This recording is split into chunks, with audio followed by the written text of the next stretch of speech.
Hey everybody, I just wanted to pop on here real quick and ask a favor. We have the opportunity for you to give back for all the free entertainment that we have provided you over the past year. We need your help in nominating us for the People's Choice Awards in the Podcast Awards. Through the end of July, listeners can go to the website available in the show notes and vote for us in the TV and film category. If you have enjoyed the show and would love to help us out, please consider clicking that link and give us some love. Either way, we appreciate your listenership and the lovely reviews and feedback you have given us. Have a great day and never forget, Dodges never stop, and neither do the movies. You're listening to Dodge Movie Podcast. Your hosts are Christi and Mike Dodge, the founders of Dodge Media Productions. We produce films and podcasts, so this is a podcast about films. Join them as they share their passion for filmmaking. All right, welcome back, everybody, to the Dodge Movie Podcast. Today, we are talking about the 2020 film Lady Driver. Lady Driver. That's for all our... What was the name of that show? Trial and Error. It was a comedy, and in season 2, they introduced that in this old southern town, they had a requirement, an ordinance that when a woman was driving a car, someone would have to run in front of her waving 2 red flags saying, Lady Driver. It's quite humorous. It's very funny. This film is directed by Sean Paul Piccinino, and it was written by John Ducey, Nick Graminos, and T.K. McCamey, and it stars Grace Van Dien, Sean Patrick Flanery, and Christina Moore. This film is about as indie as they come. It is so indie that I could not find any financial information on it. Yeah, I mean, I want to say that they did a great job with what they had because the production level was very good for an independent film. There's no complaints there. But just when you look at the individuals involved, it's a labor of love, right? They all brought in people they knew from other projects. It was definitely a labor of love. Yeah, it's synopsis, thanks to IMDb, is when a rebellious teen embarks on a solo summer journey to connect with her roots, she finds herself in a new world geared up for the ride of her life, and then discovers that she has the drive in her all along. She had the drive in her all along. Right, yeah. So what was our pickup line? Ellie, you're gonna be late, which is actually, it's speed related, right? So I think it supports my theory pretty well. Yeah, I felt like the acting was pretty good. It's like, you know, there's really, except for Sean Patrick Flanery from Boondock Saints, not really anybody who's like a big name or known. Right.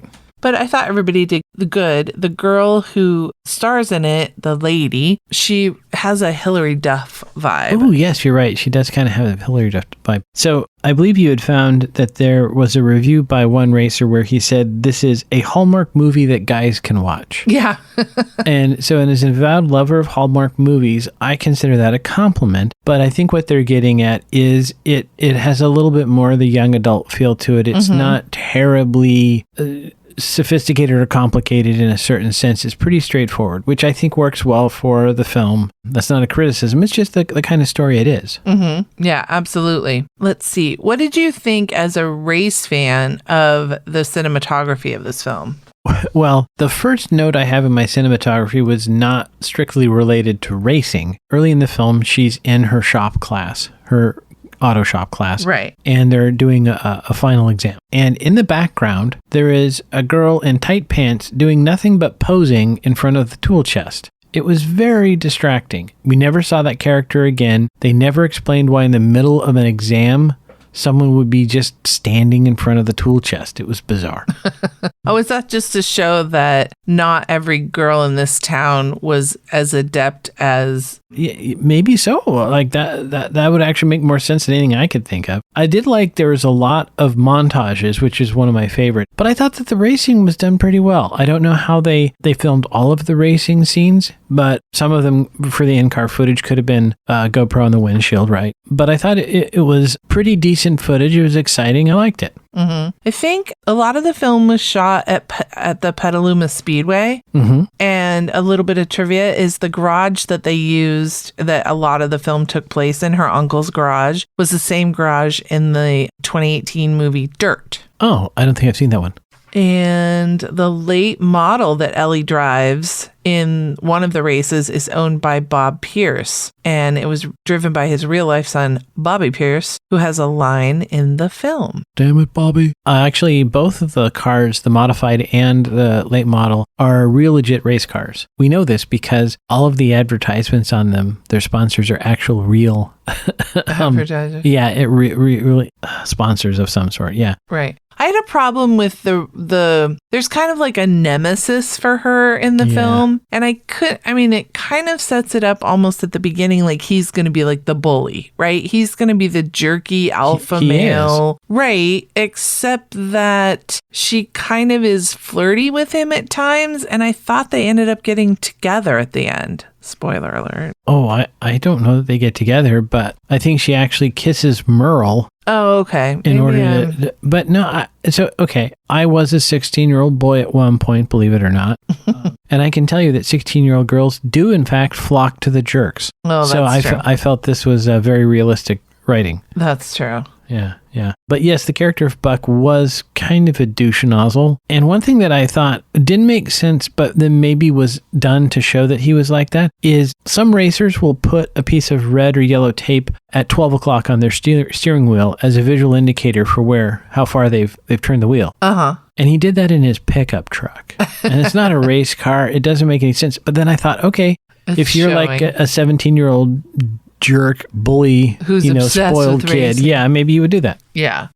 I thought, a lot of the scenes, like especially at night, looked cool. Like it brought me back to the Eugene Speedway at night. Yeah. We live near there, and so I could always hear it and just the lights and everything, kind of just that vibe. There is something about the kind of the feel or the flavor of lights at night that gives it an entirely different feel than in the daytime. There's something, I don't know if it's like the harsh shadows or there's a different color temperature, but there's a specific feel to like nighttime events with big lights on them. Right. Yeah. So this director, Sean Paul Piccinino, has another film. We saw this one on Netflix, and he has another one on Netflix called A California Christmas. And so they were both, he had two films. Can you imagine? It was 4 months after making this one. He opens up Netflix. In fact, there's kind of a funny video on YouTube. He opens up Netflix and he sees his films and he does this very silly dance. A California Christmas? That sounds very Hallmarky. Very Hallmarky. And so that's why this one very much feels like another Hallmarky. Yeah, credit to him, right? He's got it dialed in. Apparently. Maybe he can talk to the Crown. Every time you say that, I think of the Netflix show, The Crown. I'm not thinking of the channel that you're obsessed with. Well, maybe Olivia Colman could get to work for Hallmark. No way she would ever work for Hallmark. Oh, I don't know what her finances look like. Meet her quote, and she's there. A very English Christmas. I'll betcha on it. It's not happening for quite a while. We'll see. They got Greg Evigan.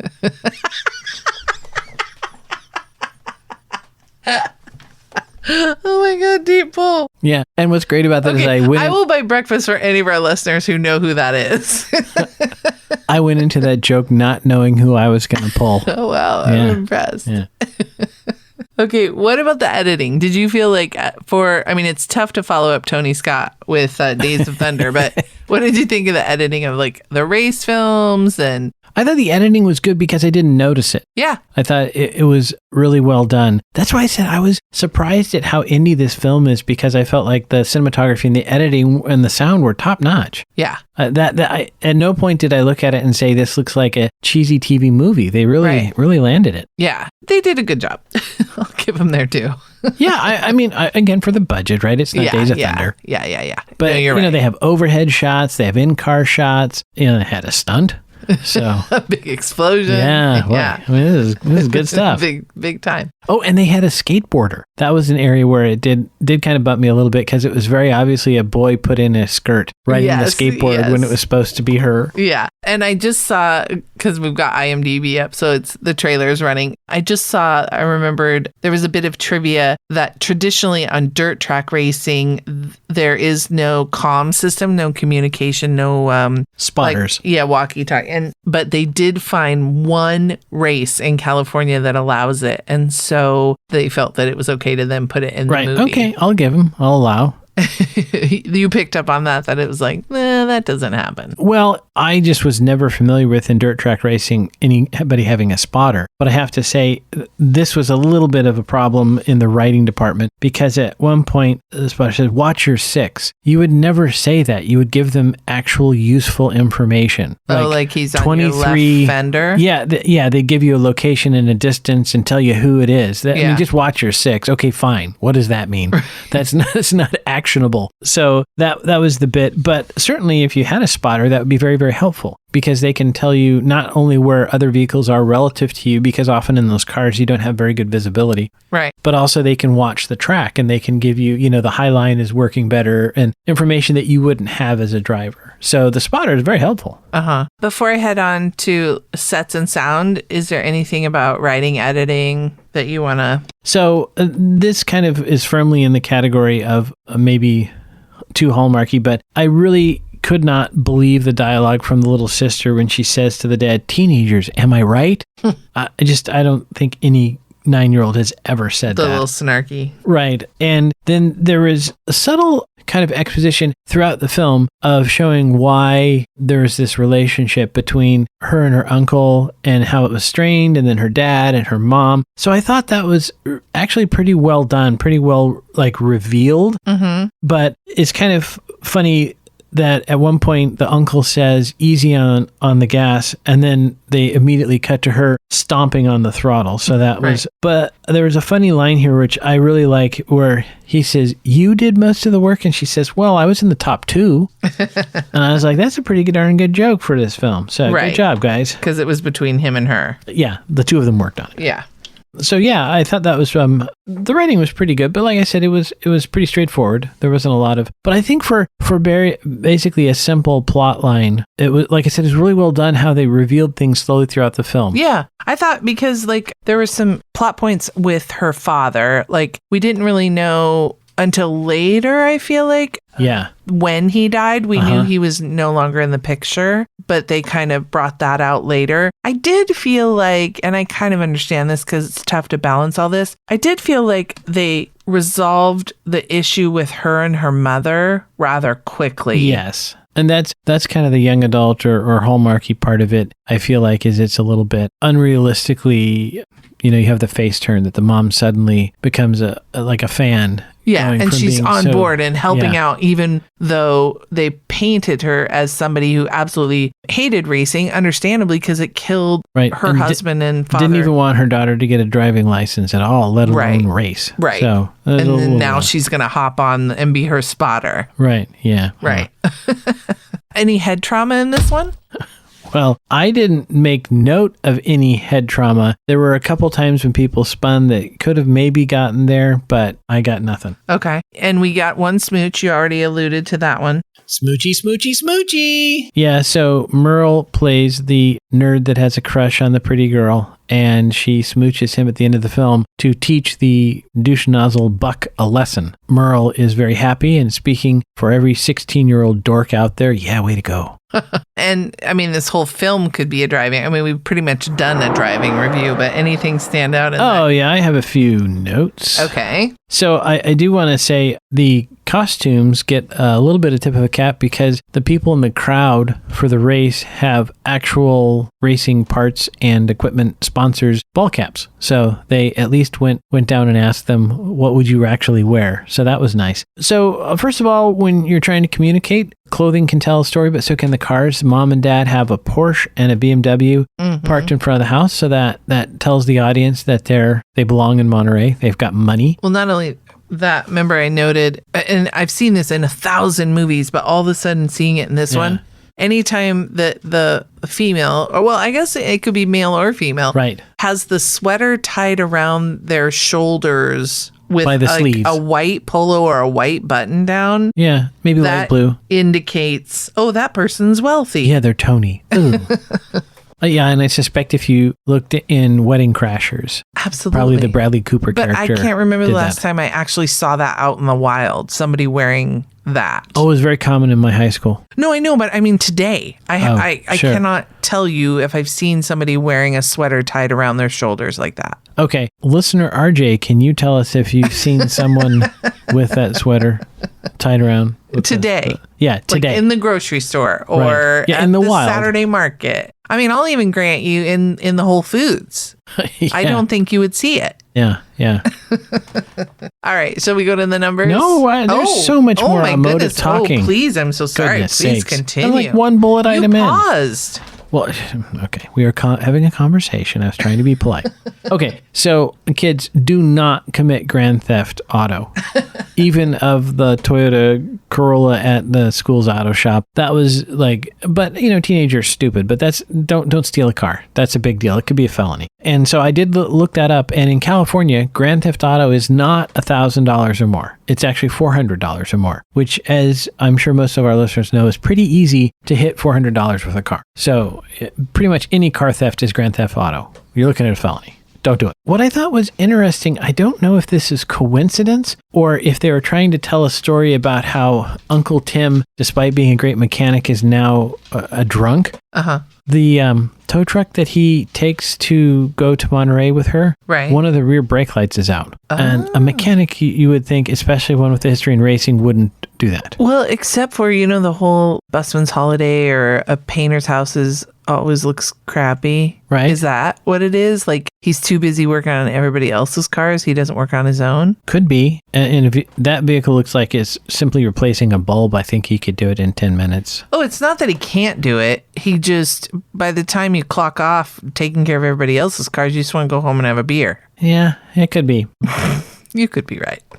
Yeah, I don't know. I'm just thinking if you take your car in to be worked on and the mechanic's vehicle is in poor repair, you're maybe not going to go there again. But he does have what looks to be a 64 Chevelle. He has a very nice car of his own, so he seems to have kept that up pretty well. I thought it was interesting that the bad guy drives a Ford and Uncle Tim seems to have a preference for Chevy, so I didn't know if they were trying to kind of take the piss out of the other side with that particular thing. Unfortunately, no Mopars in this film that I could detect, so that's actually a minus for them. We'll take a point off for that. With the racing, I think it was fairly decent, but notice that she climbs in the car with her helmet off, and when you see her in the car racing, there's about a 1/4 inch between the top of her helmet and the roll cage. She wouldn't be able to put her helmet on in the car. You'd have to put your helmet on outside the car before you get in, a little bit there. Now, I know why this is from a production standpoint, but why was her visor so clean? She's racing dirt track. You get dirty, and her visor is clean, obviously because they want to see the pretty actress, but that was a little bit off for me. And so just for context, including engine, a brand new late model would have cost her stepdad and her mom over $50,000. So not unreasonable for people that look like they have the wealth in that film, but that's a non-trivial thing, I don't have $50,000 to drop on my kids' racing career. Right, even if you wanted them to be racers. Even if I did, yeah. All right, so that's my driving automotive stuff. Okay, shall we go to the numbers? Let's go to the numbers. Okay. This film came out in 2020. You can watch it right now on Netflix. It is rated PG and it runs an hour and 44 minutes. On IMDb, it gets a 5.7 out of 10. And it is such an indie film that Rotten Tomatoes has no numbers for it. And I got to say 5.7, that's unfair. You think? Yeah, that's too low. I'm okay with it. You're being harsh. It's listed as a sport film. I didn't even know that was a category. Like I said, it was so indie that I cannot find any numbers for it, the budget, or... Hey, it's maybe so indie that we could get some of the cast and crew to call into our podcast. So, Pete Janino, give me a call. Yeah, anybody who's out there, Sean Patrick Flanery, we're willing to have you on the show. Let us know. Yeah. Casper Van Dien and his daughter. We could do the father-daughter thing. Sure, Yeah, sure. yeah. Anybody who wants to come on. We're happy to talk with you. The diner patron, Saskia Bauer. That might be hilarious to find out the stories that they have from the show. Right? From this filming. Yeah. We'll take anybody. All right, everybody. We hope you enjoyed this episode of the Dodge Movie Podcast. Stay tuned next week when we talk about Wheelman. Oh, good choice on my part.